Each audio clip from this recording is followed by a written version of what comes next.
જે ડીજે વાળી વાત તો કરવાની જ નથી, એમાં કશું કોઈ જ ફેરફાર કરવાનો નથી.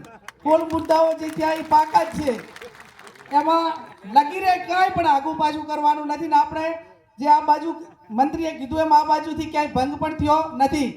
પણ ક્યાંક બોલા ડીજે એટલે ધારો કે પેલા ઢોલ હોય, નાસિક ઢોલ હોય, પેલા તરતડિયા હોય, પછી ક્યાંક ને ક્યાંક ઘણું મીડિયામાં સોશિયલ મીડિયામાં જોઉં છું કે ટ્રેક્ટર વચ્ચે મેલે અને ટ્રેક્ટરનું ટેપ પગાડીને ઉપર લખે કે એની બેનનું માન રાખીને ટ્રેક્ટરના ડીજેથી રમા. એટલે આપણે બંધ કરાવે એના પહેલા રસ્તા તો કંઈક નાના નાના નીકળી રહ્યા છે.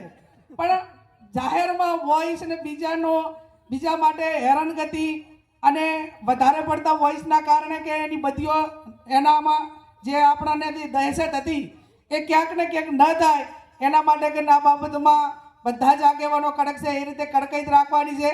ભેગો કરીને 10 દાડા પછી એ આગેવાનોએ કીધું કે ભાઈ નાસિક ઢોલ હોય, આપણે ટ્રેક્ટર ઉપર ટેપની વાત હોય કે સાઉન્ડ સિસ્ટમ હોય કે તે આપણે એનો અર્થ એ થયો કે એક જ જગ્યા ઉપર રહીને જે બગાડીને મનોરંજનના નાના મોટા કાર્યક્રમો એમના ટ્રેક્ટરના ઓલા થ્રુ થતા હોય તો એમાં સમાજને વાંધો નથી.